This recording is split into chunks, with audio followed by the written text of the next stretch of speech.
Welcome, everybody, ladies and gentlemen. It is a Thursday night. You guys may be wondering, guys, this is a wrestling show. Why are you guys doing it on Thursday? Well, we wanted to do a special kind of a preview prediction show today. We are breaking down the entire card of WrestleMania 34. We just had to wait for a couple of things to happen in NXT on Wednesday to see if anything happened. But yeah, we got a full five-man panel today. Joining us, as always, and in wrestling, he's very much associated with it. He is, of course, the big booty daddy, the villain, Haven Pendergast. Haven, what's going on, man? Hey, man, I'm excited to be here, man. Talking wrestling with a couple good buddies. Nothing better than that. Yeah, absolutely. Joining us as well today, he is the one former WTS champion of the world. Of course, the Cosmic Night Fury, Nico Suave Ergole. Nico, how are we doing, man? Hello. This is going to be one hell of a show. Think about it. We got UFC, NXT, WrestleMania all on the same weekend. Get your coffee, folks, because you're going to be tired by Monday morning. It's going to be a very, very long weekend, to say the least. Also today, he is the challenger for the WTS Championship, taking on JTH sometime in the near future. That is, of course, the Smark, Harry Broadhurst. Harry, how are you doing, man? April 25th, Jeremy. Shine my belt, homie. What's going on, everyone? And last but definitely not least, he's, of course, our resident Kiwi. That is, of course, Malcolm Goldie-Lay. Malcolm, how are we doing, man? Pretty good. Just came off my IG match I had earlier today, and just really talk wrestling. It was a good match. Yeah. All right, guys. So I'm gonna hand the reins over actually to Harry. Let him kind of take control here. Yeah, we have 13 matches to go over, so it's gonna be a doozy. Technically, we might have 18 matches to go over if you gentlemen want to do NXT over Nolans as well. I already did it with Hunter earlier today. There's no need to do 5 more matches. I'm not familiar with the NXT card. Like, I only know of the main event. So yeah, I'm down. We're gonna do it. I thought we were gonna do both. Yeah. I can fake my way through NXT. Yeah, we can do the NXT predictions at the end. Nico can Scray off since he already did his. All right, sure. All right, Harry, floor is yours. All right, with that being said, welcome everybody officially into the Jack of All Trivia WrestleMania 34 preview episode here. As he mentioned, I am your WTS #1 contender. I am the Smark. My name is Harry Broadhurst. And with that being said, what do you say we get started with some pre-show action, gentlemen? Let's do it. Let's go, yeah. Yet again, the cruiserweights get it stuck to them, and by that I mean they get stuck to the pre-show. However, one of the better built matches on this WrestleMania card, including a singles match that we have seen once before, but this time with much bigger stakes, as Cedric Alexander and Mustafa Ali go at it for the vacated cruiserweight title since Enzo Amore couldn't help but get himself fired. Let's start with Brooklyn here. Brooklyn, where are you leaning for this contest? I think it's tough. Like, you can make a case for either person, but I think Mustafa Ali is probably the person that has like that 51% edge. I think it'll work out better for WWE as a whole to maybe have an international champion. You know, with Jinder Mahal, as much as people like over here hated it, it worked wonders internationally. And yeah, I think Mustafa would be the better choice for the company. So I definitely say Mustafa. Nico. They were setting it up for Cedric Alexander to sort of take the belt from Enzo when he was still with the company, and they brought Goldust in to help him get some face pops. But unfortunately, like you said, Enzo, he fucked up. So now we're here, and it seems like the fans are gravitating a little bit toward Mustafa Ali. So I feel like he has a moveset that caters to a fan-friendly audience, and definitely that international appeal helps too. So I'm going to go with Mustafa Ali. Haven, are you going to make it 3 for 3 by picking Mustafa as well, or are you in the camp of Cedric? To be honest, ever since Triple H took over the reins, guys have been able to showcase their talent more freely, more natural, almost like an independent feel without having the restrictions of like the main roster 3-minute matches where they can't really do stuff. At first, I would have said Cedric Alexander. He should have had that title. He's been at a company way too long to not have that title, which sucks because he was in line for it. It seemed like that's where they were going, but Mustafa Ali, he's been doing his damn thing, man, these last couple of weeks, and I have to give it to him. You know, I think he deserves it, and it just sucks because that's how wrestling works. But he's hot right now, and I can see the appeal. I go with him too. All right, Malcolm, I'm curious here before I actually ask you for your prediction for this match here. Given the fact that you're so far ahead of us over here on the East Coast, what time is WrestleMania's kickoff show actually starting for you?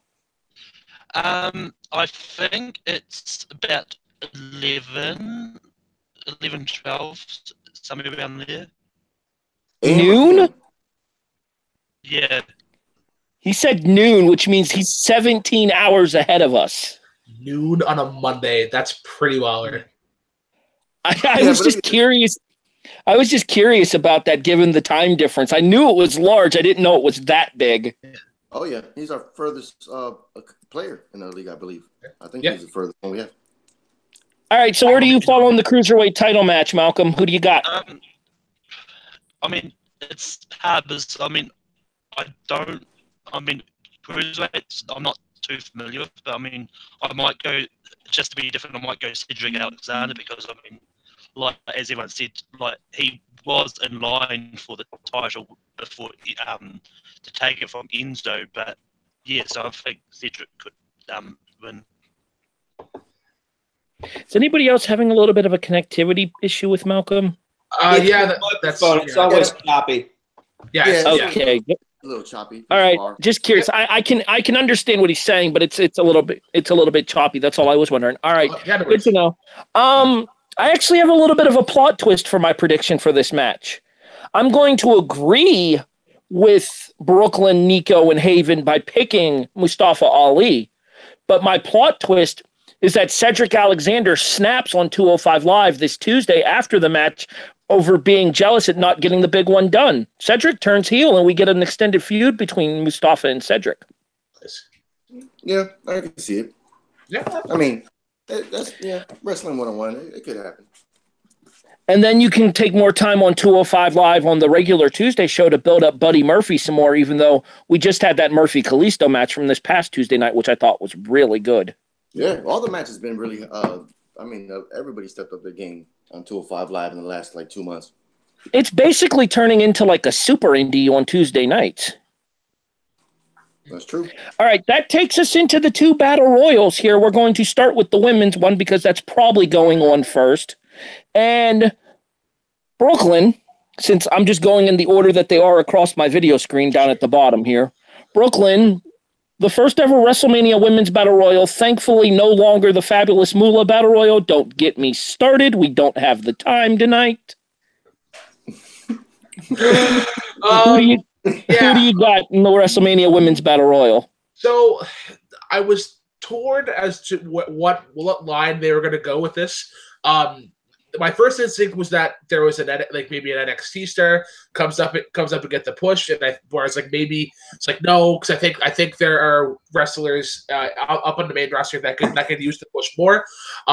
Before Paige got injured, I feel like Paige would have been the prime person to have this. But I'm going to take her essentially her mirror, her clone, Ruby Riott. I feel like she could use it the most. I find the SmackDown division is just kind of it's like Charlotte and Becky, and then now with Asuka joining, they need another person in that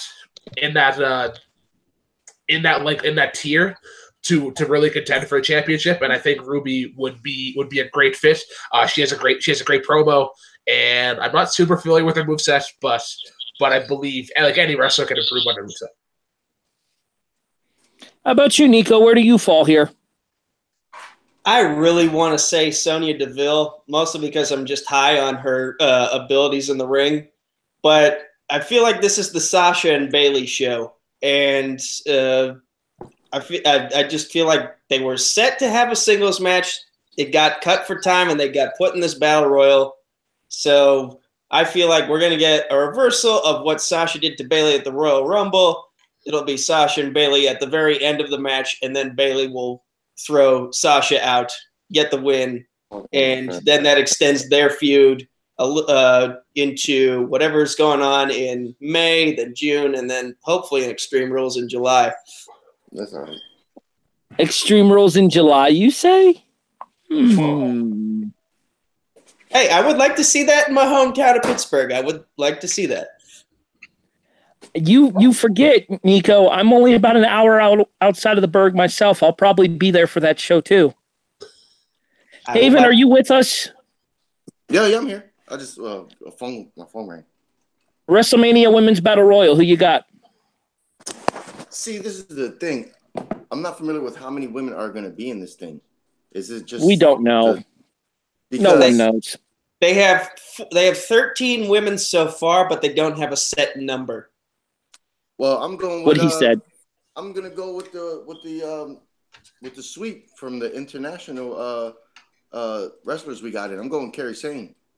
I'm going Kairi Sane. That since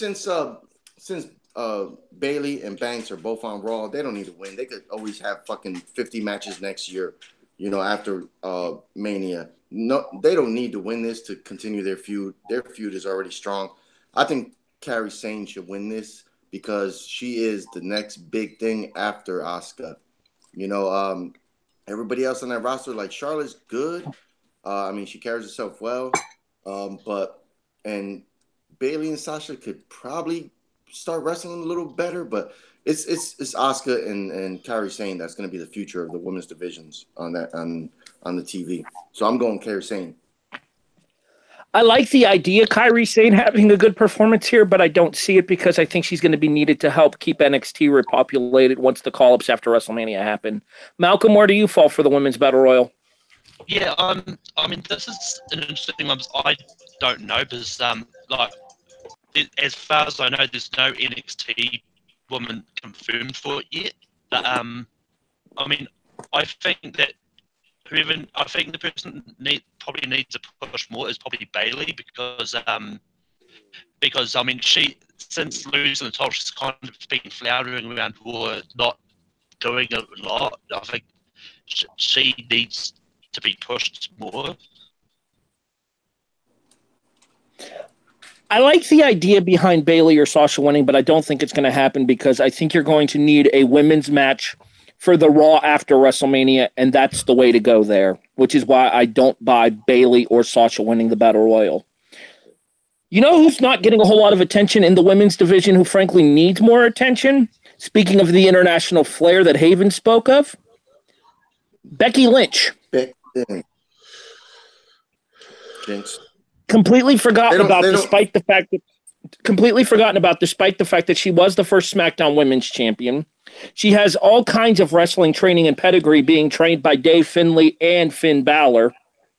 And every now and then they like to make it seem like Becky's more and more important because they use her to help develop the talent over on the Blue brand. This is the perfect opportunity for Becky to pick up that win that'll help her. I like your logic. But I've heard rumors that they just aren't going to push her because they don't like her accent backstage. The higher ups, Kevin Dunn, and just doesn't like her accent, so he doesn't push her. And those rumors are like a year old. Yeah, and she hasn't been pushed in a year, so obviously some shit must be true. I think Harry is frozen. Harry. Up. Yep. Okay, there we go. Yep, damn it. All right, Brooklyn, take it over. All right, cool. All right, so let's get into the men's battle royal. This is the last show on the pre-show. Malcolm, I want to go to you first. Who do you got and why? Well, just like the women's one, this is one of those ones where you don't know because we've already got like a handful of people that we know that's in it. I kind of want to see Matt Hardy with it because it's the way that the promos are going with him, like him looking at the trophy and going that it's going to be him that wins it, and and I think he needs something to push him forward. Yeah. All right, Nico, who do you got and why? Okay. So First, let me just say this. I have Braun's potential tag team partner down to 2 people, and I think the winner will be the one who's not the partner out of the 2 people. I think it will either be Elias or Samoa Joe. And whichever one of those 2 is in the Battle Royal, the other one will be Braun's partner for the tag match. Interesting. Okay. Haven, yeah. Men's Battle Royal. Who you got and why? It's gonna be glorious. I'm going with Vulcan Matt Hardy because, like, I could see maybe this is where Bray Wyatt maybe makes some kind of appearance, not like the full thing yet. Maybe turn the lights off. Maybe his music plays, distracts us whoever's left in the ring. Matt Hardy throws him out because Matt Hardy's not winning any singles title there. They only have 2 on Raw. They got the heavyweight title and they got the mid-card title. And, I mean, if his brother comes back, they're not going to be going for tag team titles. So I see Matt Hardy winning this just to give him some kind of momentum because he's not going to be a main eventer. So I can see them giving him that. Yeah. All right, Harry, over to you. So far, we've had 2 Matt Hardys, and Nico, you're still torn between Elias and Samoa Joe. Whichever one isn't Braun's partner, the other one will win the Battle Royal. That's my answer. Okay. I got a pretty bold prediction for you guys. Who you got? Kurt Hawkins. Elaborate. I'm intrigued. What better way for the guy to end his winless streak than having a win in the pre-show Battle Royal? And not only that, he can fluke his way into the win in the pre-show Battle Royal and then make the most out of it by bragging the fuck out about it for the next year on Monday Night Raw, while still constantly getting his teeth kicked down his throat. You don't think that'd be a waste of the Battle Royal?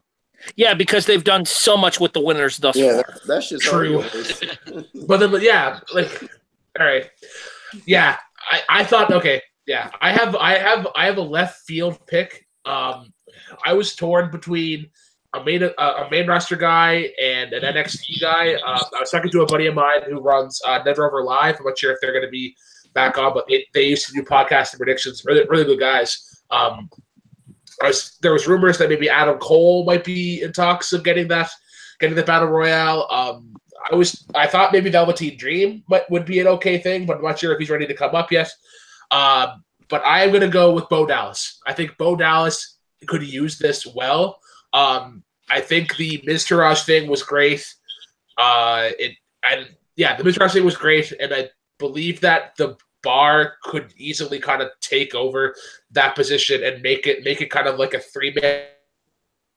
Make it a little more like useful as opposed to it just being the Miz and Bo Dallas and Curtis Axel being his bodyguards. I'm a fan of Bo Dallas, and I really wish that he was used more, maybe in that mid card status. Because I think he deserves a push. Well, the thing with Bo Dallas too is consider the pop that he got on Monday Night Raw for that Miz TV segment as well a couple of weeks ago. Yeah. Yeah, for sure. I was in Cleveland. I was in Cleveland when that show happened, and that crowd was very loudly in favor of Bo Dallas, including, and I don't know if they were audible on the actual broadcast, some very loud Bo Leave chants as well. Nice. That is good to hear, because I think he has a nice flow when he does his matches. Like, his finisher looks nice and smooth, even though some people don't really like it. But like I know I'm in the minority there. But yeah, Harry, now that you're back, since we have technical difficulties, back to you. What is the next match that we're going through? The technical difficulties we had was that my phone overheated and hated me. And I apologize for that, everybody. Thanks for filling in for me by doing the arm bar, the Andre Roussimoff Memorial Battle Royal, the arm bar. Nice. First time I heard that, it made me chuckle, so I decided to keep it up here. Do you guys want to do SmackDown or Raw first here? Because I'm thinking we can go back and forth between the shows, but we have to pick one to go first for each category. Let's go Raw first. Okay. You want to use Raw first? All right. Sure. Well, in that case, we'll start with the undercard titles, which will be, in Raw's instance, the Intercontinental title.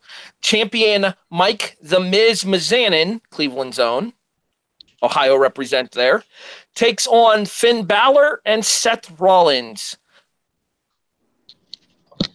And since I started with you for all the previous ones, I'll start one here.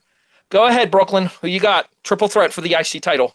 This is actually the one that I have yet to decide. Like, this is the hardest one on the entire card for me. So come back to me. Guess that means you're tagged in, Nico. This one's also hard for me. Let me ask you. Does anyone have a damn prediction? How close is it? Wait. After how many more days does Miz need to break Pedro Morales' record? He's still sitting at about 27 or 28, I think. I think it's about a month or so. He's not breaking that record. But here's the thing, though. It's not consecutive. It's cumulative. It's total. I'm aware of that part. But they're hyping it up so much that it's hard to ignore. So that's the thing.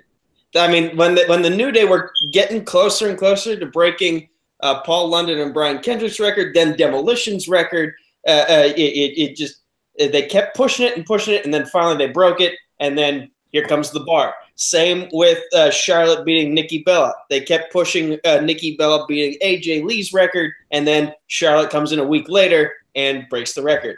So they're pushing the records again, and it's hard to deny with the Miz. So for that reason, I'm going to say the Miz. He retains. Haven. He is fucking wrong. It's Wrestling 101. It's going to be Finn Balor is going to win the title since he lost last Monday on Raw. It's Wrestling Reverse 101. momentum theory. Yep, he's going to win it. Seth Rollins doesn't fucking need it. Seth Rollins is trash with fucking titles. Miz is about to go on holiday, because he just has his newborn baby. So he's probably going to miss maybe a 3 weeks, So it's going to be Finn Balor. Finn Balor hasn't done shit since he lost that title. That he had 24 hours. It's going to be Finn Balor. Malcolm, I'm going to give you a second to think about your response here because I'm actually going to reply directly to Haven there. Assuming Haven stayed seated at the computer. I guess we lost him. Oh, no. Oh, I'm sure he can still hear you. He's just gone to grab like a drink or something. I think you're right that Balor leaves WrestleMania weekend with the title, but not WrestleMania. I think Miz retains on Sunday. And then I think Balor beats Miz on Raw for the belt to send Miz off of TV and to give Balor the IC title. You don't have to have Miz break Pedro Morales' record right now because you can just come back to it down the line, assuming Miz doesn't find himself on SmackDown in the Superstar Shakeup to feud with Daniel Bryan now that Bryan's been cleared. Oh man, you made my decision a lot tougher now. Malcolm, where do you fall? I think that Miz retains for pretty much same as they might have him retain the title and lose it on more. I mean, personally, I think that both Seth and Finn are wasted in the mid card. Finn needs to be going for the Universal Championship because he still got that rematch that he was offered when he had to vacate it anyway. But he still has to get. So I think Miz retains. See, I think that they're eventually going to get back to Balor and the Universal title, but I think they're waiting until we get over the whole thing with Roman and Brock. Because once Roman's got the belt, assuming Roman gets the belt on Sunday, we'll talk about that a little bit later. But once Roman has the belt, it's back on a full-time person, then you're more likely to see these smaller guys that have wrestled Roman before getting their opportunity to go after the big title on Monday Night Raw. Brooklyn, do you have a prediction for me now? Yeah, I do. I was leaning towards this person, and then I was waiting to see because then he mentioned Miz going to SmackDown, and then I'm like, all right, well now that makes a lot more sense. Finn Balor, I believe, will get it. Seth Rollins doesn't need it, and I don't think he's a good for the IC title. They might re-explore that in maybe SummerSlam or like they mentioned Extreme, like Nico mentioned, Extreme Rules. They might venture back into that rivalry. But yeah, like when I hear like Finn Balor gets the title Mania weekend, and then Super USA Cup, Miz goes to SmackDown, but he takes a few weeks off because of the newborn kid, and then you can set up that Daniel Bryan feud that we've been waiting for what seems to be a century. And I also want to shout out to Cody Newberry in the chat. He also believes that Finn Balor will be getting the IC title. You could even go back to Balor and Rollins down the road for the IC title, maybe as far as the Backlash pay-per-view goes. Yeah. All right, that's going to wrap up the IC title. Let's go over to the SmackDown side of things there for the undercard title. And that takes us to the U.S. title match where, well, I don't know if you guys are aware of this or not, but do you know what April 8th is? Rusev Day! It's Rusev Day! I've been training under Aiden. Anywho. The U.S. title is on the line in a four-way as champion Randy Orton, course of habit, defends against Jinder Mahal, Bobby Roode, and the aforementioned Rusev. Brooklyn, U.S. title four-way, hit me. I mean, it has to happen on Rusev Day. Rusev gets the U.S. title. He has been a hit with the fans, being like the biggest face ever, and it's glorious. And I feel like what's gonna happen is that Rusev's gonna win the title. I feel like Jinder is just gonna be there, like just to get his check and then to fuck off for wherever he goes. And then Randy Orton, like he's slowly winding down, so I feel like he's gonna become more of a nostalgic kind of feuder. And then, I feel like Bobby Roode should stay in that U.S. title because I feel like that is a good fate. Like Bobby Roode isn't necessarily a face, but he isn't necessarily a heel because when you hear his theme song, people just roar from the top of their lungs. And I feel like that Bobby Roode Rusev feud could go on for years, and I would watch it consistently week after week. Nico, do we crown a Rusevian U.S. champion on Rusev Day? Well, first off, they're going to do something big for Bobby Roode's intro. That is definite. Definite. Absolutely. I want a remake of the NXT choir and him coming down from like the ceiling. Dude, they're going to have like 5 churches worth of choirs singing together. But this match was a toss-up up until they added Rusev. And now it's just basically super clear that it's going on Rusev, 3-time U.S. champion. He stays with the company. They keep him happy, and they keep him around a little bit longer because he was threatening to quit, according to rumors, because he was unhappy with his position. And now they've thrown him a bone. Fans are gonna go crazy in the stands once it's officially crowned Rusev Day with that United States title. That's actually a very interesting point and something I'm going to touch on when I make my prediction a little bit later on, Nico. Haven, you're up. U.S. title match. Rusev is, well, I've been hearing a lot of rumors, like Nico touched on, that he asked for his release last month, but we couldn't get a confirmed source from 3 different outlets broke that story out. But they said the person that told them they couldn't really get a second confirmation on it. I think they threw him in a match because of that. This title match looks so funky because it's the mid-card title, and like how fast did Baron Corbin like fall out of? He had that title like a couple months back, right?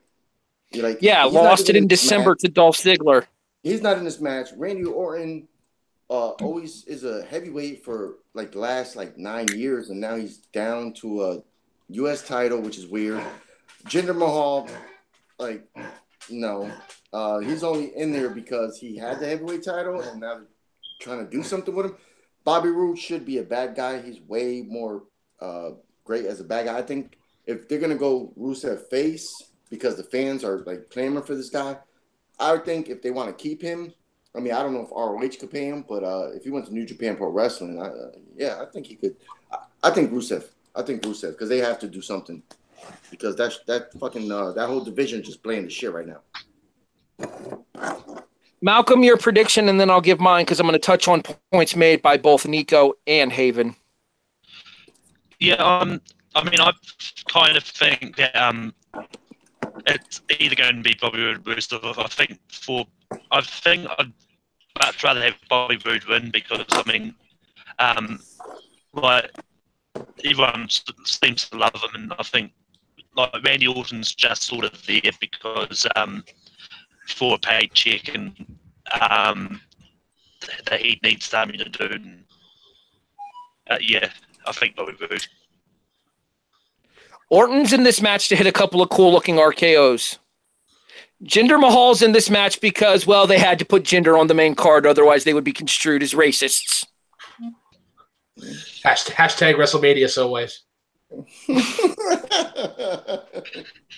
Nico, you mentioned how over the Rusev Day chant has gotten.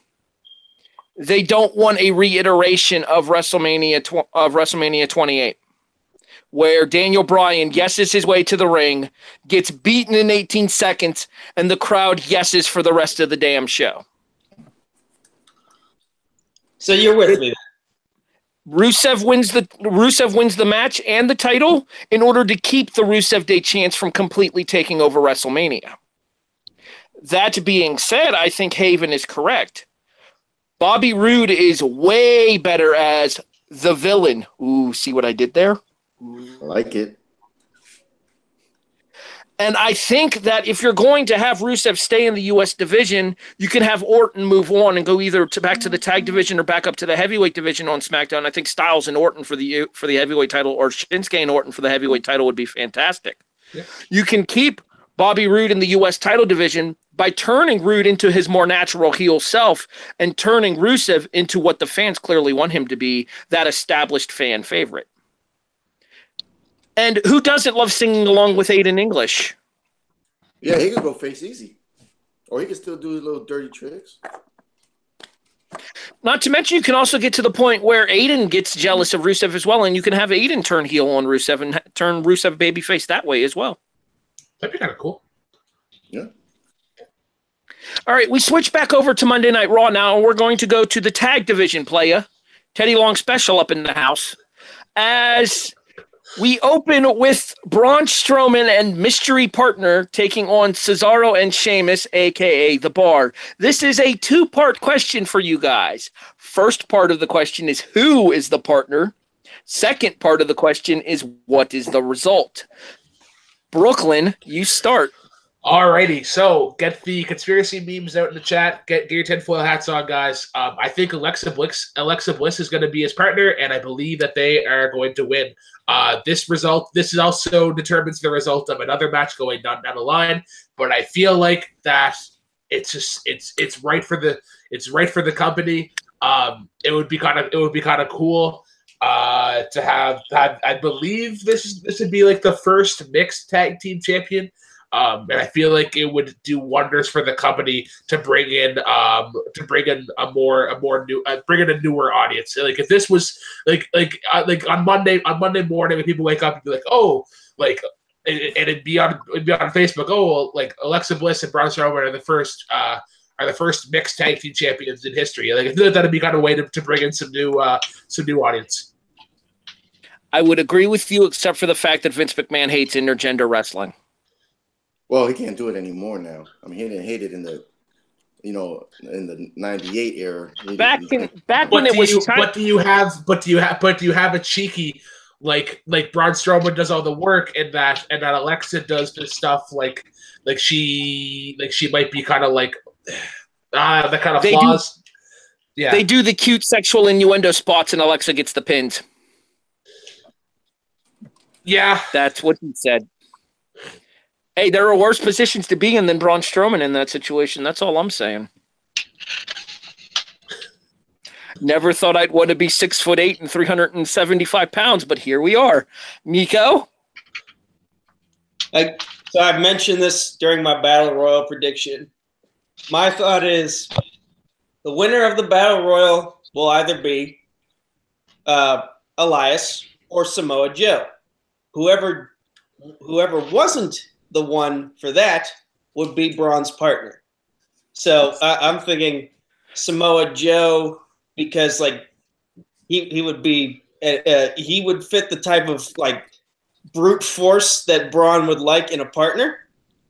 Or you could do Elias, and in that case, you could set up the story of, hey, listen, I literally knocked the music right out of you. Now let's get it back in, and let's get the tag belts. It's a thought. It's a thought. But my thought is, regardless of who his partner is, Braun is walking out with the tag team championships.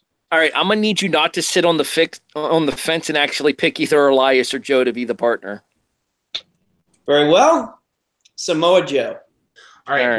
May I say one thing before? Go ahead, Brooklyn. Nico Vergoli likes big sweaty men. Nico Vergoli likes big sweaty men. I'm going to stop you right there before we get this pulled for a copyright violation. Thank you, King Ross. Thank you. Where Brooklyn at? Oh, there he is. Haven? Oh, I thought you were going to go to Haven, who you got? Oh, okay. You going to me first? Holy shit. Wasn't that Wrestle Zone? They go, Braun. Oh, they got a song for Braun, but it's different. All right, okay. I agree 100% with Brooklyn. If the only reason I would go with that, if the only thing that sucks is I wouldn't mind having Alexa Bliss fighting twice at Mania, but she's gonna fight the women's title match is probably gonna go on after this one. So that's why I don't see her in this tag team match, because if her match would have went first, I could see the bar, like, you know, just having upper hand somehow, and like Braun is like really down and they're just beating the shit out of him, and her music hits and she comes out like bandaged up and she's like limping to the ring, and Roos and the bar just kind of like stop and they're looking at her, you know, holding the rope, just seeing her like humbling down.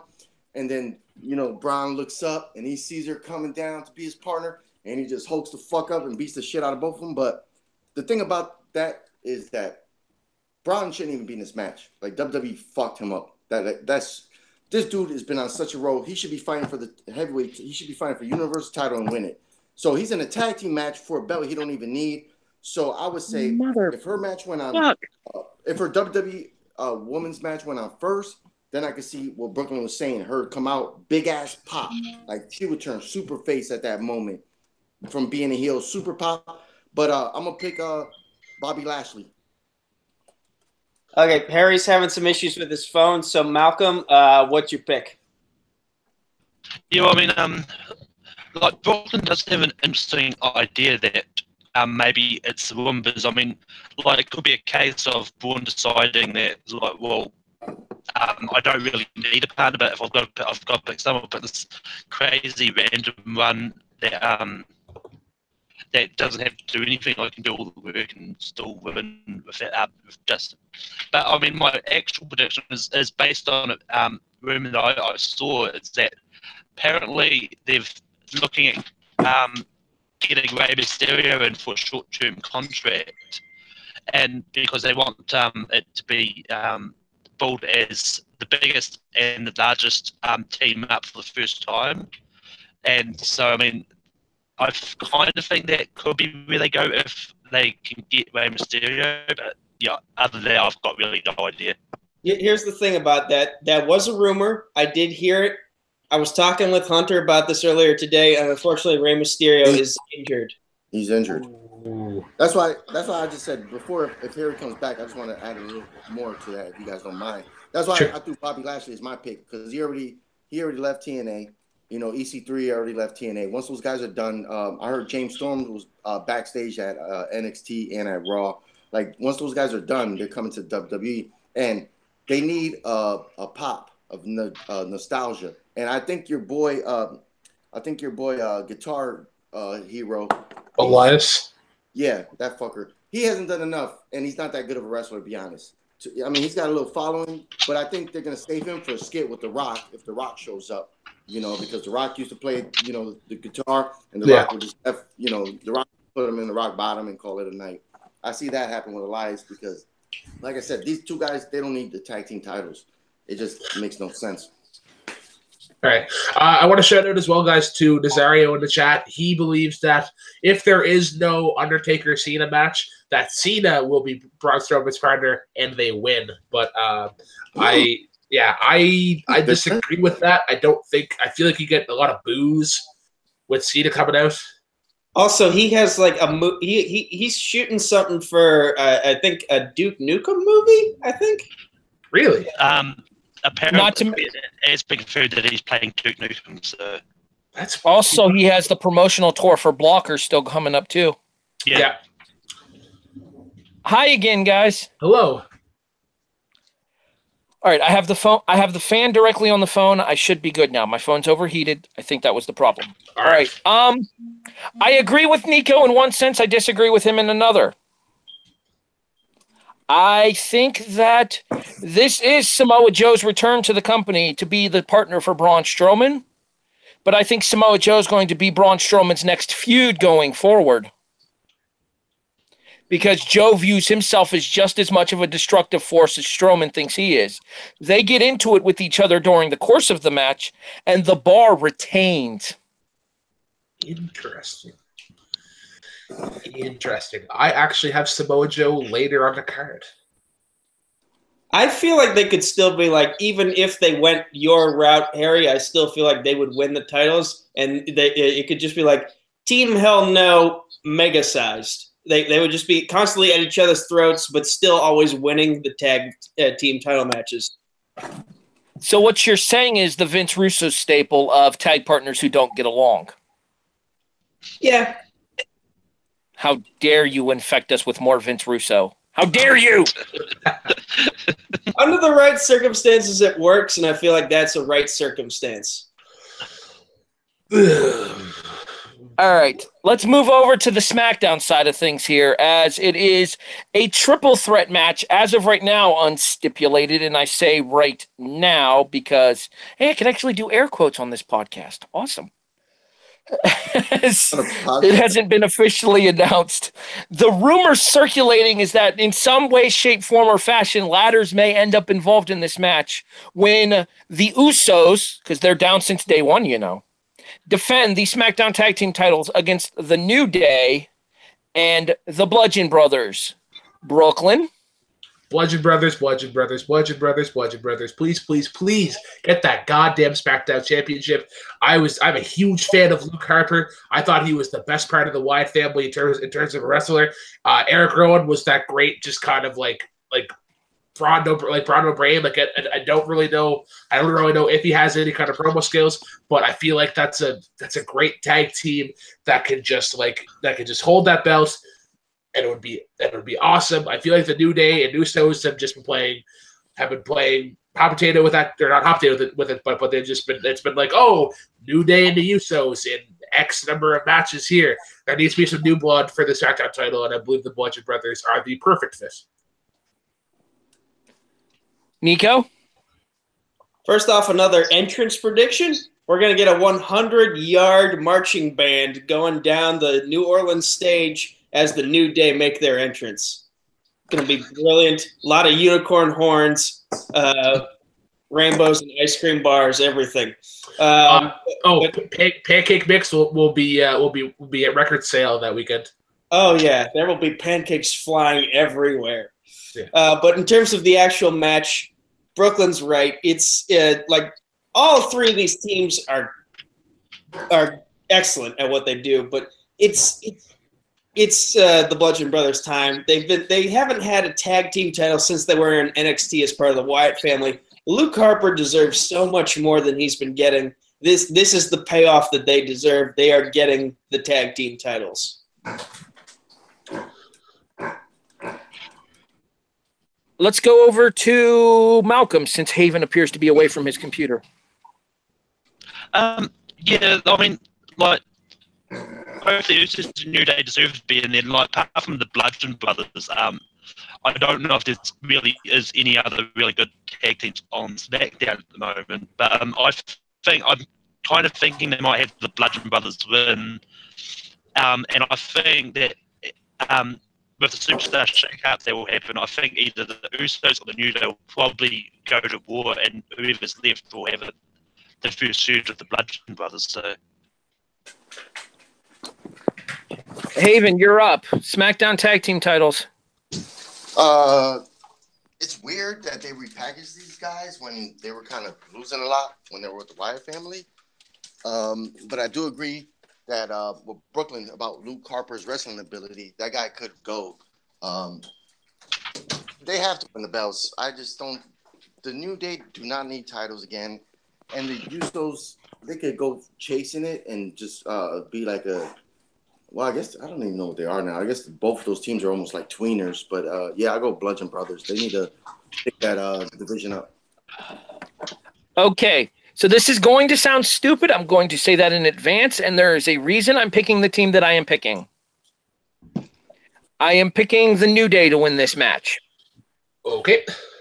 And the reason I am picking the New Day is because every single goddamn time Harper and Rowan went after the Usos for the tag titles back in 2014-15, I picked them to win that match, and they never did. So my hope is that if I don't pick them to win, they actually will, and Harper and Rowan will get the damn belts. Sacrificing a prediction so that your favorite team gets it. That's awesome. When asked for comment about my prediction, Luke Harper had this to say. Yeah. I want to shout out to Nazario in the chat. He has the Bludgeon Brothers as well, getting that title. And he agrees. He agrees that Harry's theory does sound stupid. Hey, I didn't know he was that big of a wrestling fan. Put him in the chat later, Brooklyn. Yeah. Oh, Caleb Mastrado is literally just joining us in the chat a second ago. The New Day rocks, and he believes the New Day will be getting those titles. Happy belated birthday to both Caleb and the villain. Yes. Well, thank you. And today's Sandy's birthday too. It's been a stacked week for birthdays in Jack Wall Trivia. Yeah, you guys missed mine. It was last month. It's cool. On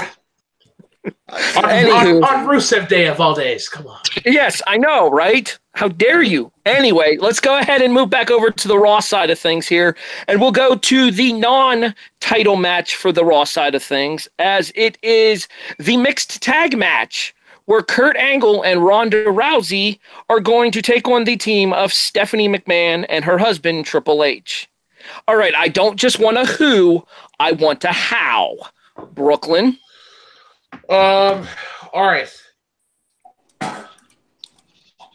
I feel like if the McMahons, I'm calling them because there's no way that Stephanie's ever taken the Helmsley last name or the Levesque. Technically, she did. She did take the Levesque last name. Her given name now, she legally changed her middle name to McMahon. It's Stephanie McMahon Levesque. Interesting. I feel like I don't know. I'm not sure how you would book it where they win and Kurt and Rousey still look really good. I feel like they've been building for the last couple of years where Stephanie has been sort of this like overpowered chicken shit heel where she just gets her way and nobody is really able to kind of like push her back. Like we got a hint of that at last year's WrestleMania whenever Triple H pushed her accidentally onto the table, and I feel like this is a good time for everybody just to kind of have that sigh of relief as she gets the shit kicked out of her by Kurt and Ronda Rousey. Nico? Yeah, this is Kurt and Ronda. As for whether or not it will end with I think it'll end with a simultaneous armbar on Steph, ankle lock on Trips. Both of them tapping out simultaneously. Feel good moment. Yay. I don't feel the need to speak afterwards. Nico just blatantly stole my prediction, you rat bastard. Haven? This match is a little weird to me because Kurt Angle doesn't really need a match. Like, if Cena wasn't going to fight The Undertaker, he should have been here as, like, the highest profile guy WWE has. So I think they missed opportunity on that one, like they did with Braun. I'm going Ronda Rousey's going to tap out Stephanie McMahon. That's how it's going to end. Malcolm. I mean, I actually disagree with you for. I actually like the idea they put Angle in this match because I'm pretty sure Ronda's a gold medalist as well from the Olympics. Bronze medal for Ronda. Bronze medal. Judo, if I'm not mistaken.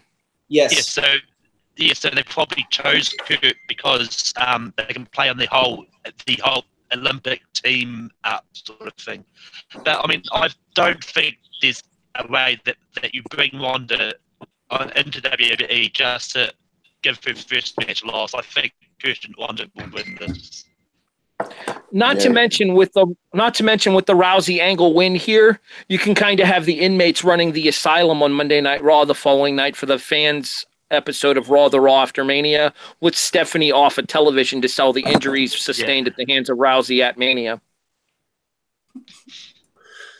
Also, Nazario and Caleb staying active in that chat. Nazario thinks Rousey is not going to lose her debut, and they both agree that Nico's ending sounds pretty gosh darn spot on.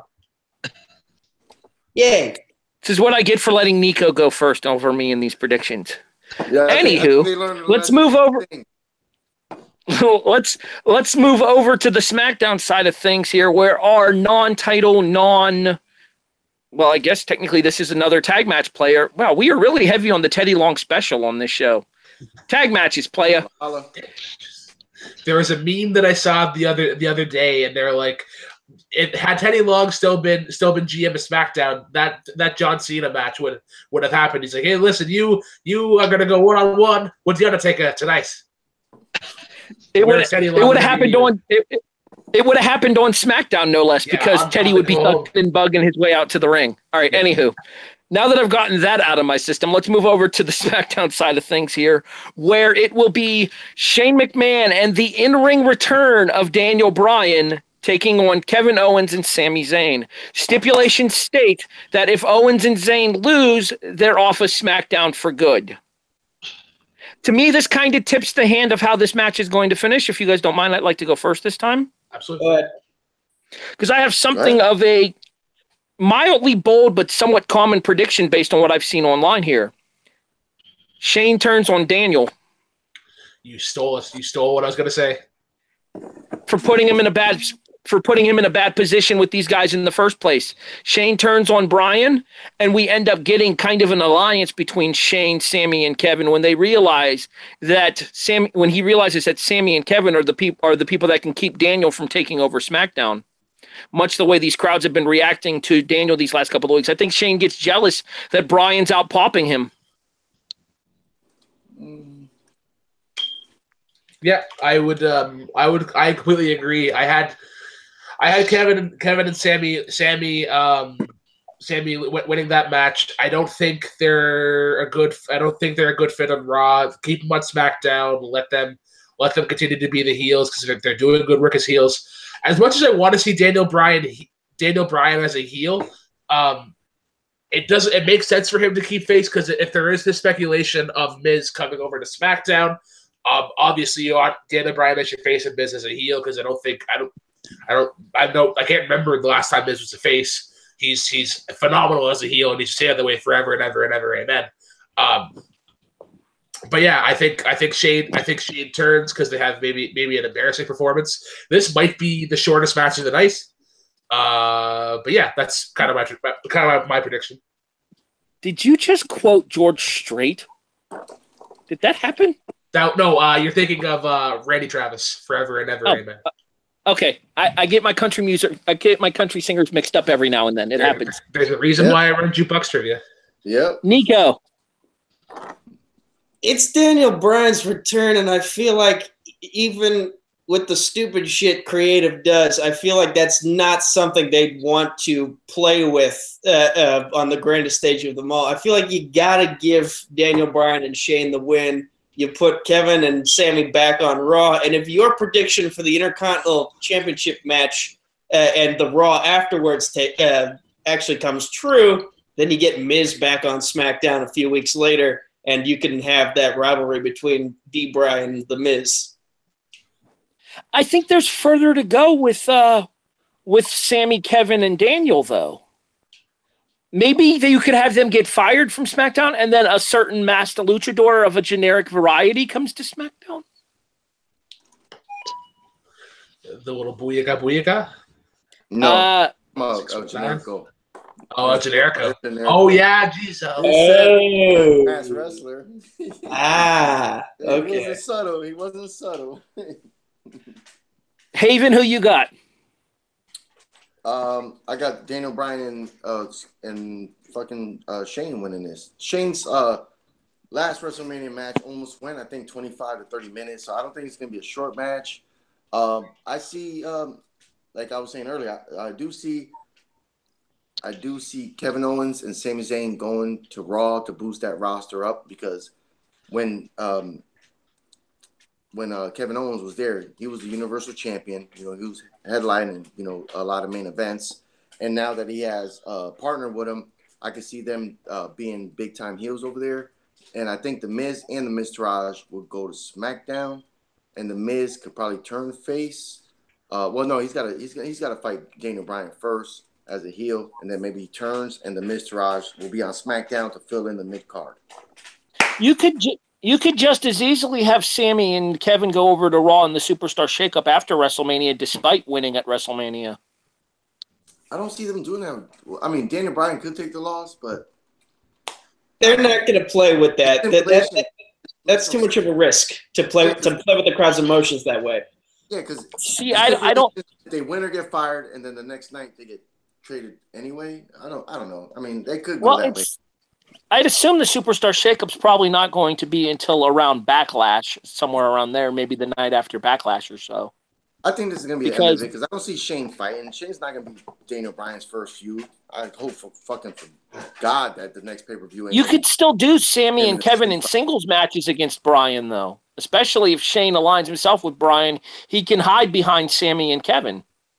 I mean, it's a culmination. They beat each other down for like the last couple of months. So, I mean, why keep it going? I'm just saying stranger things have happened. Malcolm, where do you fall in this whole situation here? We got 2 votes for Sammy and Kevin, 2 votes for Daniel and Shane. You cast the tiebreaker. Well, I mean, I don't think there's any sense in for Daniel Bryan's return to give him a loss. I mean, his return's been hyped up for ages. Everyone's wanted him to return. They've waited for him to be cleared for ages. And I mean, like, for all we know, I mean, Sammy and Kevin, they might be wanting to leave WWE, so that's why they put that stipulation. So, I mean, like, it's one of those things, like, we don't know some of them behind the scenes as well. So, I mean, they might end up leaving for good after this. I don't know. So, yeah. I want to shout out as well to Caleb and Nazario in the chat. Nazario has KO and Zayn win either way. Shane turns or he takes the pin. And then Caleb saying, "Oh, that'd be good. Give Bryant give Daniel Bryan the Eddie Guerrero Rey Mysterio treatment." I'm not sure. Yeah, I'm not sure who was starting with he was referring to, but yeah. I could definitely see Shane eating the pin in this match as well, just as easily as Shane turning on Bryan. But I think from a creative standpoint, there's more to do with Shane turning on Bryan than Shane just eating a pinfall here. Honestly, this match became more interesting to me when it was thought that Shane might not be wrestling. And I don't say that as somebody who dislikes Shane, but I say that as somebody who finds Shane's presence in these kinds of matches something of a distraction, if that makes sense. I get you. Yeah. Because the rumor going around when it was thought that Shane wasn't going to be able to make the match was that Ziggler was going to take his place in the match. And Bryan and Ziggler as a team, after the little issue that they had teased on the SmackDown where Bryan came back, would have made perfect sense for Ziggler to turn on Bryan and align himself with Sammy and Kevin. Yeah, absolutely. Yeah. We move back to Monday Night Raw and we go to the women's division as champion Alexa Bliss defends against Nia Jax. All right, so once again, I'm going 2 parts here because this is one of the ones that I think is going to be one of those situations where it's not a case of who, it's a case of how long. Who wins the match? How long does it go? Brooklyn? All right, so my theory is pending that this match goes first before obviously the Braun Bar one. I can't see that happening, but crazier things have happened. I have Alexa Bliss retaining because as much as I love Nia Jax, she's my favorite female wrestler right now. I think she's a great worker, and I believe she's a breath of fresh air that the women's wrestling division needs. But I feel like WWE just doesn't feel confident in her being a champion yet. So I believe Alexa Bliss retains. Then Carmella comes in, cashes in. She does heelish, dirty, dastardly stuff that gives Alexa the face turn, and then provided that the stars align, the tag team match happens after, and then Alexa comes in and gets that big face pop that she would get. You ruined my action figure moment, Brooklyn. I don't have a Carmella. Ah, dang it. Nico, Raw Women's title. Do you remember back in 2002 when Triple H talked a lot of shit about Booker T that was a little bit racy, almost somewhat literal? And then Booker T ends up not winning the belt after suffering all that verbal abuse? 03. Oh, okay, 2003. Movie release date, still my kryptonite. But they're not going to do the same thing by having Alexa make all these fat jokes about Nia Jax, and then she still doesn't win the belt. Like, there's got to be some payoff for all that verbal abuse. And the way I see it, the match is going to go with Mickie James is going to get punched in the face before the match starts. She's going to be on the floor. Alexa's going to run around the ring. Nia's finally going to catch her by the hair, Samoan drop, maybe a somersault leg drop, maybe another one for good measure. 1, 2, 3. New champ. Possibly the shortest match of the night, too. We have an instant replay from Harry there. A dramatic replay. I'm doing something to add some levity to the conversation here. Haven, where do you fall? I think this match is going to go maybe 7 minutes. Yeah, Carmella. I don't understand the briefcase rules right now. I'm drawing a blank, but if technically speaking, she can only cash in on the SmackDown champion. However, I have a solution to that. We'll talk about it later. SmackDown champion? Oh, yeah, that's right. Yeah, Nia Jax. Nia Jax has to win this, I think. You know, I just think it. Shit, I don't know. No, Mickie James causes Nia Jax a match. And Alexa Bliss retains, and then they could fight on Raw, and she could win it there if they have to give it to her. Malcolm? There's two ways of looking at this for me. I think it's either a case of Nia Jax being the dominant and winning easily, or I think it'll be a case of Alexa Bliss overcoming a massive obstacle.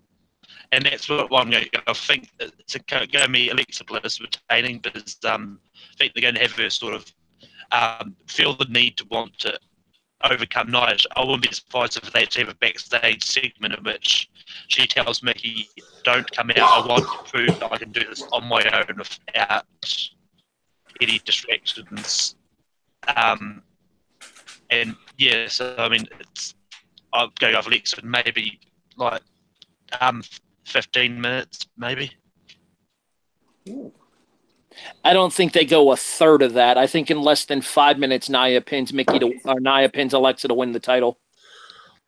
It goes back to kind of what Nico said there. We're in a climate now where back in 2003, when they kept the title on Triple H with Booker T, nobody really batted an eye. People were upset, but it was on to further business as usual. Nowadays, with their whole Be a Star campaign that they have going on, you can't have somebody get bullied the way that Nia's been bullied on Raw the last couple of weeks and then not pay it off with the positive momentum and the good person coming out with the title at WrestleMania. There's no way.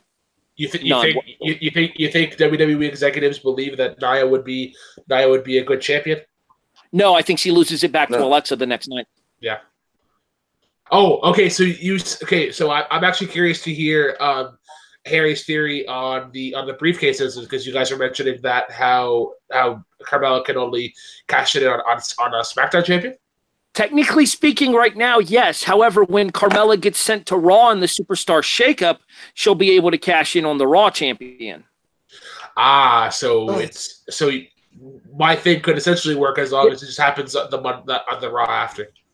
There is literally zero chance that they have Carmella try to cash in on Asuka. None whatsoever. It would be the stupidest decision they could make. They could do it at WrestleMania. They could do it against Alexa Bliss. It's WrestleMania. Hey, she got the briefcase.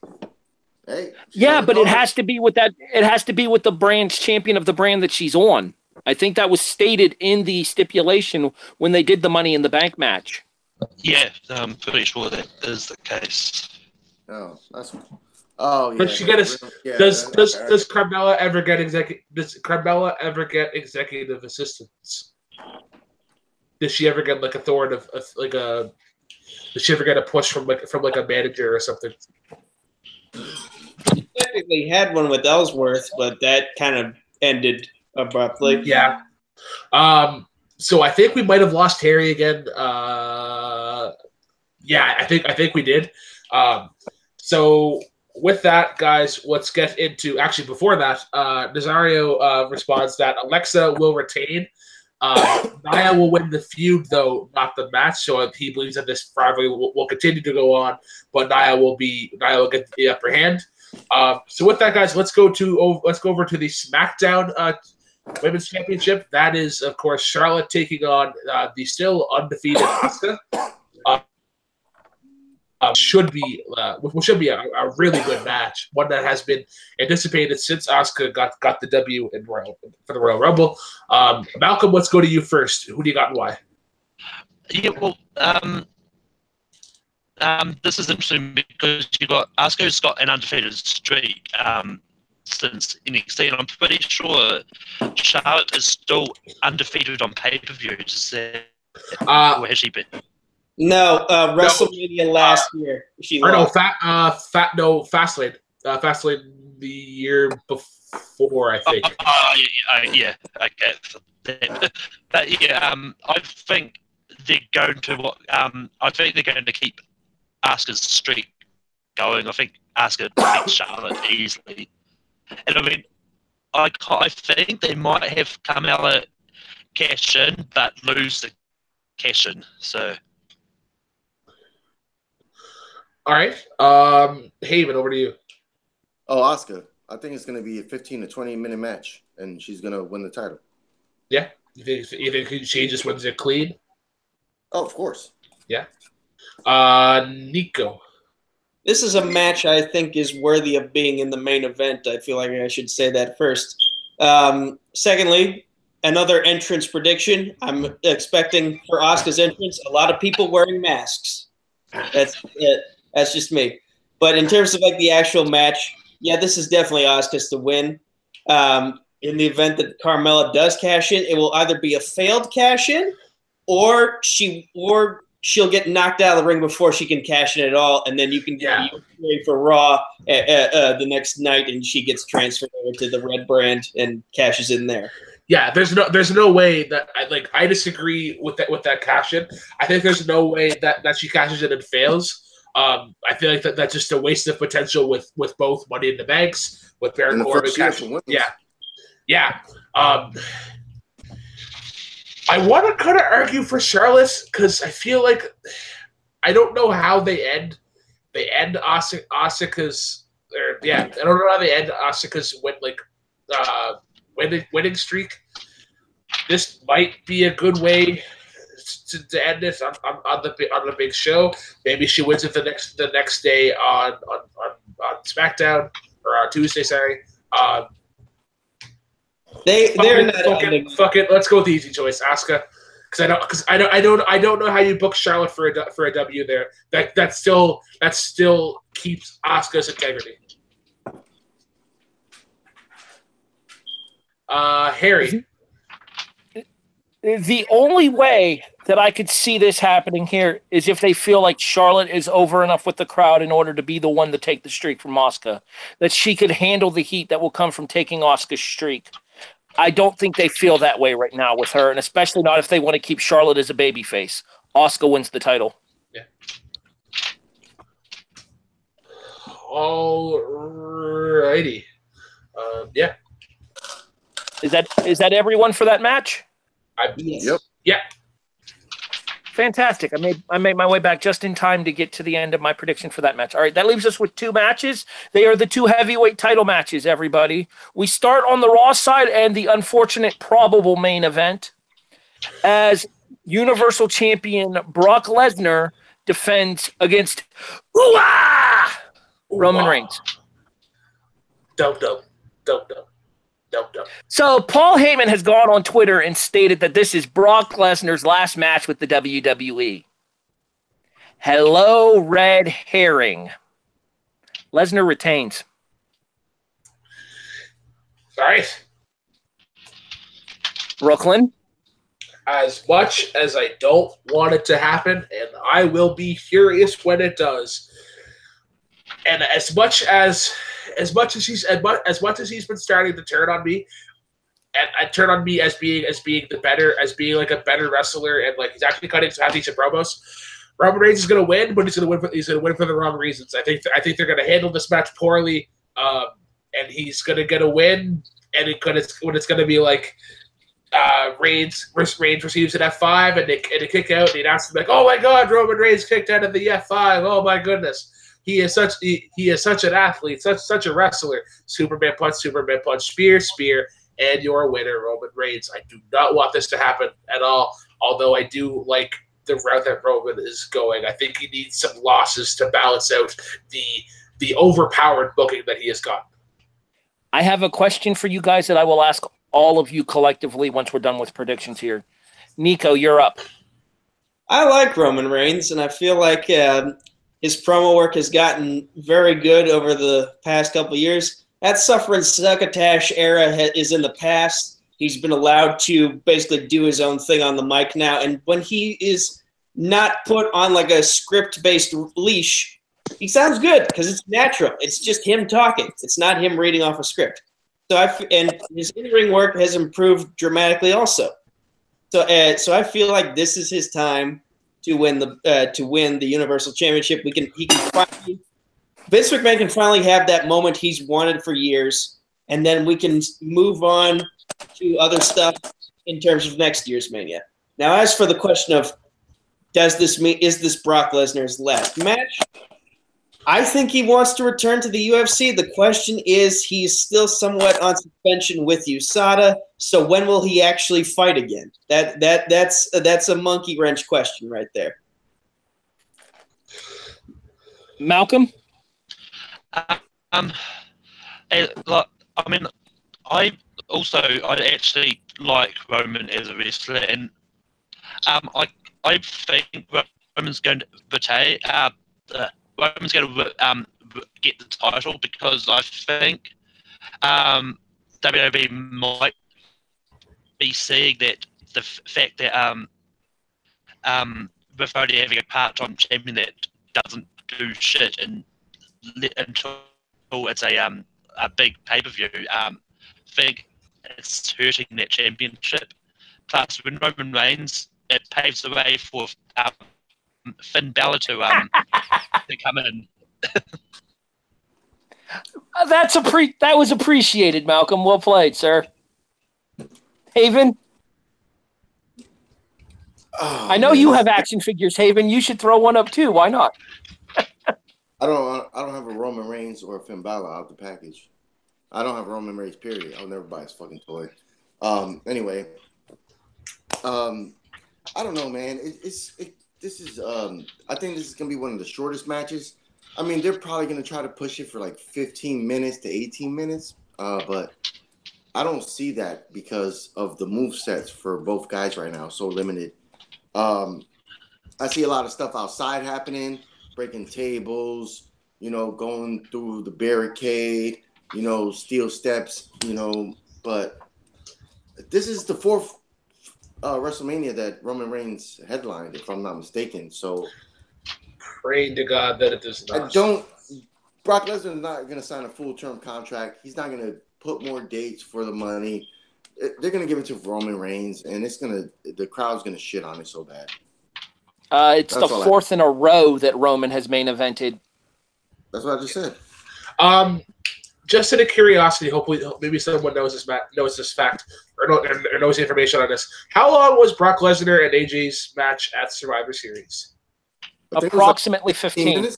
Yeah, I think. Yeah, I feel like that could be the duration of the match because I feel like that was the good pace for Brock. I feel like that's a horrible.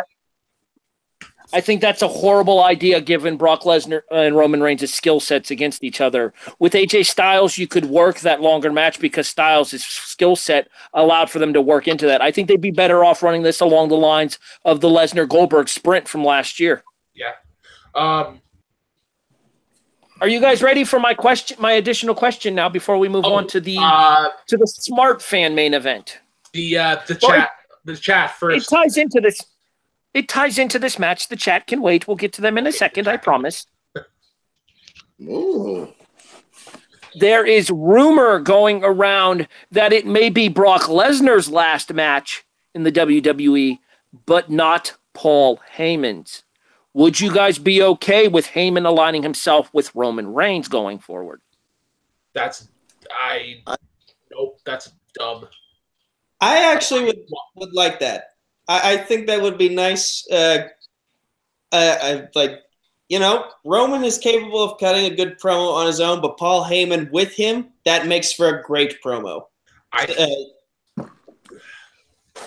Not for me. I don't see it happening. I really don't give a shit about Paul Heyman talking. He says the same shit the last 3 years. I mean, it's not – fans ain't even like – they say one line with him, and that's when he's introducing Brock Lesnar. And then he just has a bunch of punchlines he says all the time. I don't really care. Okay, I have two choices for where Paul Heyman could go. Paul Heyman could go next. This is going to be like too similar, and I can understand why they wouldn't. But Samoa Joe, I feel like Samoa Joe would be a good fit for him. Or actually, you know what? To continue with Shield members, Seth Rollins. I feel like Seth Rollins might be another. Because I feel like his best work was when he had the Authority stuff, and he was heelish. I think his face work is okay, but his heel work is slightly better. And did we lose Harry? Did we lose you? I think we might have. God damn it, we lost Harry. Yeah. I mean, I don't think. I mean, back in the day, I would have said Roman needs Paul to help him, but I don't think he needs that anymore. But I'd think if Nico's theory about Samoa Joe being Paul's partner is correct, I could probably see maybe Paul Heyman align himself with Braun Strowman and in conjunction Samoa Joe at the same time. So, yeah. I want to throw it out to the guys in the chat. Before back to the SmackDown Women's match, Nazario has Asuka, and then in terms of the Roman Reigns Brock Lesnar match, he believes that whoever wins, we lose. Caleb agrees that 15 minutes of spears and F5s would not be a good thing, and this match should be closer. Zario's responding saying that Paul Heyman can carry anyone. Won't make me like Roman any better, but he will carry him. And then Caleb is also saying that I don't think anyone can really make Reigns look better. That's true. Oh, Harry, we can't hear you, buddy. Can't hear you, Harry. All right. Malcolm, you still there? Yeah, I'm still here. All right. Harry, we still can't hear you. Okay. While Harry is getting his audio issue there fixed, I have a question for you guys before we get into our last match. What do you guys feel will close out WrestleMania? Will it be this match here, Roman Reigns, Brock Lesnar? Do you think it could be Charlotte Asuka? Who do you got and why? Let's go to Malcolm first. Well, I mean, I think it should be AJ and Shinsuke if WB just want to be smart. But I do have a feeling that if the Cena Undertaker match does happen, then that will may be the one that closes out, because the thing is, if it's going to be Undertaker's last match, they're going to want him to give a good send off, and I think it could also be Cena's last match. I think he's starting to wind down in wrestling as well a little bit and go more into movies. So either way, I mean, it would be a good send off for either of them if that happens. Yeah. Haven, what you got? The main event is gonna be Brock Lesnar and Roman Reigns. Second to the main event is gonna be AJ Styles Nakamura. Third is gonna be Charlotte and Asuka. Fourth is either gonna be Ronda Rousey's team match, or it could be John Cena Undertaker. But that's how I see the card going at the very end. Yeah. Nico, who do you have closing out Mania? I feel like this is one of those situations that's dependent on how does the crowd feel outside because they can change things at the last minute. Like we've seen it happen before. They can have a schedule of like, here, we want this match to go on last, but then they can flip it at the last minute because like Vince is the type of guy who will do that. So I can see Haven's reasoning as to why he thinks Brock and Roman would main event and close out the show, but I feel like the door is still very wide open for AJ Nakamura to be the closer. I will say though, I would be very happy if they pulled a fast one on us and gave the main event spot to Charlotte and Asuka. Yeah, I would also agree in that I feel like Charlotte and Asuka would be a great fit. They have the tendency of bringing in of having the women be closing out, and I feel like that's step in the right direction. Although I wouldn't be surprised if Roman Reigns and Brock Lesnar do get it. Harry, are we all on the clear here? Yeah, I'm back. There we go. We got you. All right. Yeah. Who do you have closing out Mania? Roman and Brock. Yeah. Dang. We're not gonna like it, but Roman and Brock. No. I'll be fine with it if it happens because again, I like Roman. So. Okay, well, how would you feel if Roman and Brock closes and Lesnar retains? Then I'd feel awkward. That's the best of. That'd be the best of both worlds, I guess. Like you give Vince what he wants in the big sweaty man closer, but it's an ending that nobody's really anticipating because we've known about this match since last year. Like it was announced then. And people were hating on it then, and they'll hate on it now. But it's a twist ending that I think that could work. Like part of me kind of wants to see if they just close with Roman and Brock. Part of me kind of wants to see Brock hold on to the belt and then maybe drop it on the Raw after WrestleMania because they make that this big huge deal. Why not give us a title change on that, a major title change on that Raw after Mania? Yeah. And I mean the other thing is they probably don't want to put Roman and Brock above anything because that will happen if Roman wins could carry over to the next matches after that. So all right, yeah. So Harry, our last event to cover. Yes, it is, and I'm actually going to do graphic illustrations for this main event. So the question for you gentlemen will be: will it be AJ Styles? Or will it be Shinsuke Nakamura? You don't want to try to trade action figures with me, Malcolm. I whoop that ass. I've already got one. I got those. I got somewhere around 400. Wow. Yeah. It's my favorite. It's one of my biggest collections I have. Wrestling DVDs, action figures, magazines. Pretty much most things wrestling. All right, Brooklyn, we start with you. All right. I believe AJ is going to retain because I think the next step for Nakamura is to turn heel, and I don't think that's going to happen yet. but I feel like that is a step in the right direction. I feel like AJ holding on to that the belt is good. Let it sit for a while. And yeah, I feel like once again to reiterate, I think Nakamura, he would be an unexpected heel turn for the newer casual fans, but like the hardcore fans would have seen that work in New Japan. I think he had like a 3 or 4 year stint as a heel. Correct me if I'm wrong there, but yeah, AJ.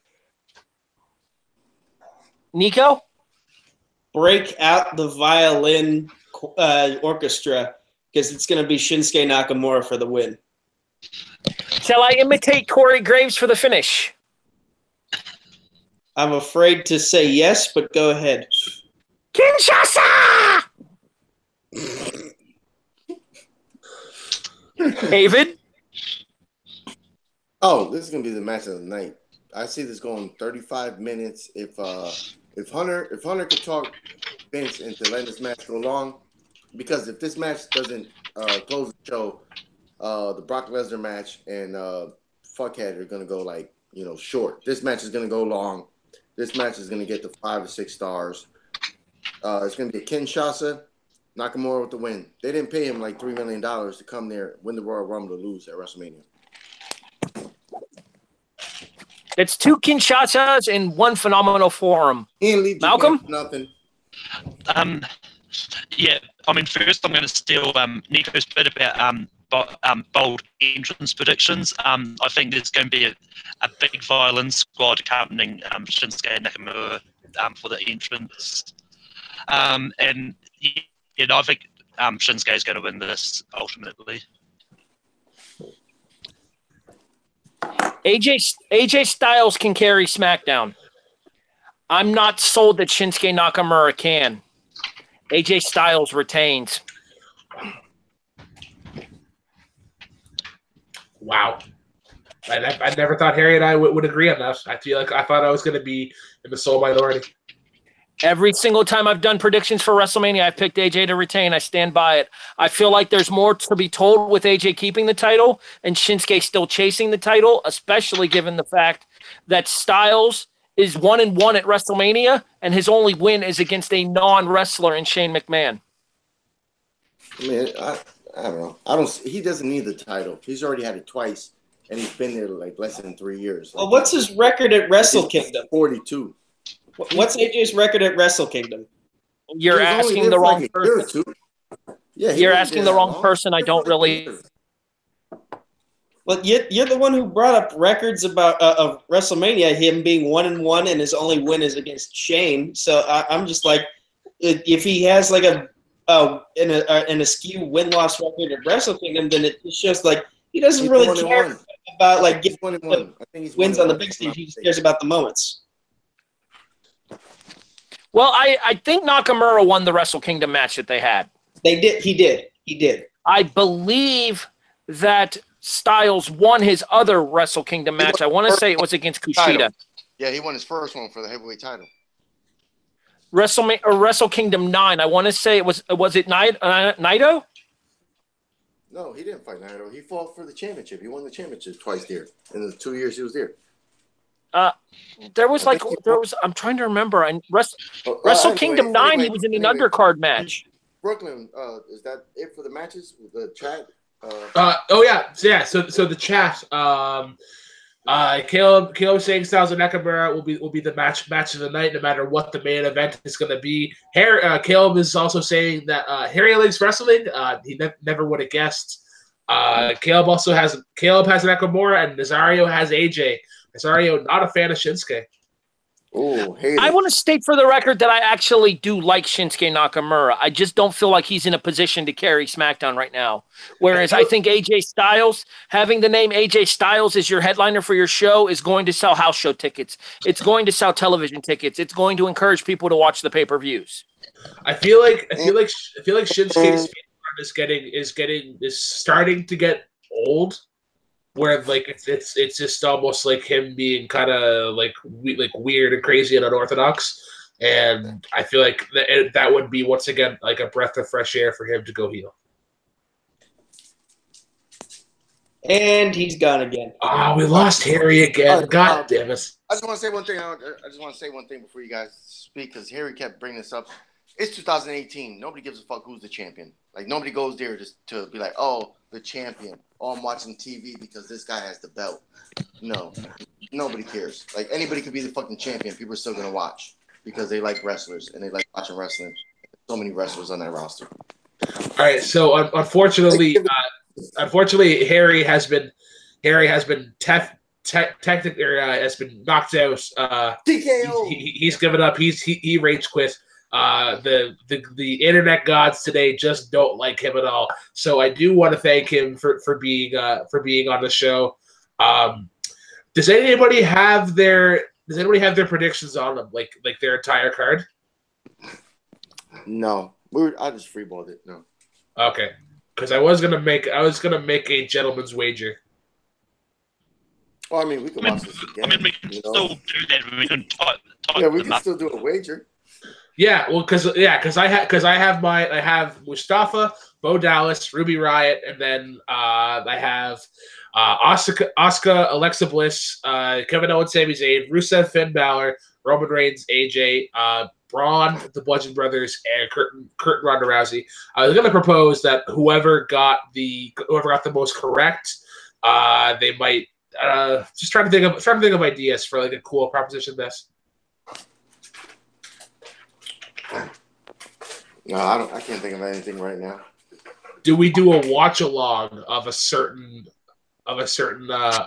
pay-per-view? Yeah, Sunny Side Up.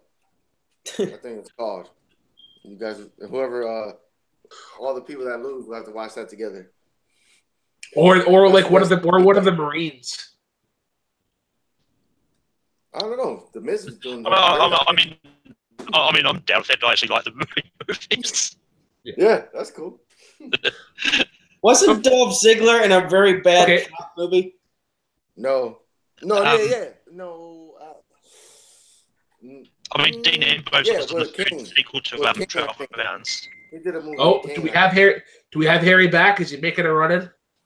Hey, let's do. You want to do some honorable mentions for this weekend? This phone is killing me today. Before we head out, you just want to do like a couple honorable mentions, if guys. All right, honorable mentions, real quick. I'll do my NXT Takeover picks real quick before I get out of here. Then, all right. Aleister Black over Andrade Cien Almas for the NXT title. Shayna Baszler over Ember Moon for the women's title. The team of I haven't watched last night's NXT yet, but I assume Strong and Dunn won the tournament, correct? No, it's a three-way now. It's a triple. Yeah, they didn't crown a finalist winner yet. So the main event, the tag team title match at Takeover is a triple threat. Yes, and the trophy is also on the line. The Dusty Rhodes Classic. Well, in that case, all the more reason for me to pick Roderick Strong and Pete Dunne. Gargano wins the unsanctioned match in order to come back to NXT briefly to get one quick run with the title before he goes up to the main show. And EC3 wins the North American title. And you want to plug anything before we end up losing you for the 11th time tonight? No shit. Jesus. Damn phone, I'm telling you.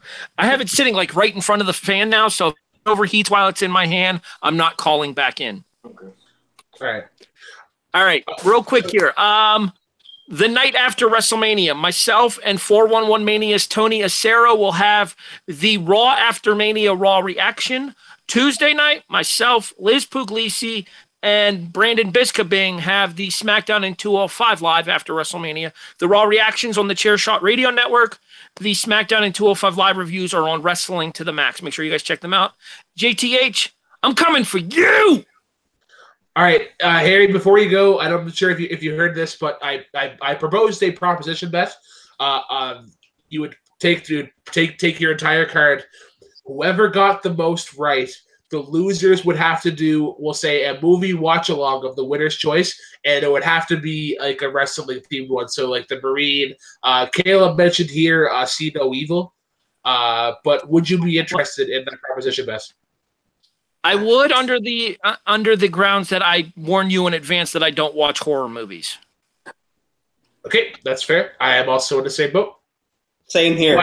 But it doesn't matter to me because I'm going to win. So it's pretty simple there. Don't we have more or less the same picks, sucker? Pretty well. I have Bo Dallas, Ruby Riott, Asuka, Alexa Bliss, Kevin Owens, Sami Zayn, Rusev, Finn Balor, Roman Reigns, AJ, Braun, and his mystery partner, Bludgeon Brothers, Kurt Ronda Rousey, and Mustafa. Oh. Okay, some of our picks are different, but not enough that any of them are actually probably going to land. We'll see what happens. Yeah, I'm in. The John Cena thing. Does that match happen? No.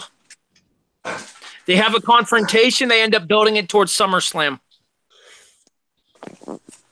I think it's a dumb thing. I think it's a dumb thing though to bring Undertaker back because then it takes away that emotional moment that we had last year where they spent so much time giving him the send off. Yeah, but it doesn't if it's not the dead man Undertaker that returns. Ooh, he can come back as a surfer Undertaker, you know.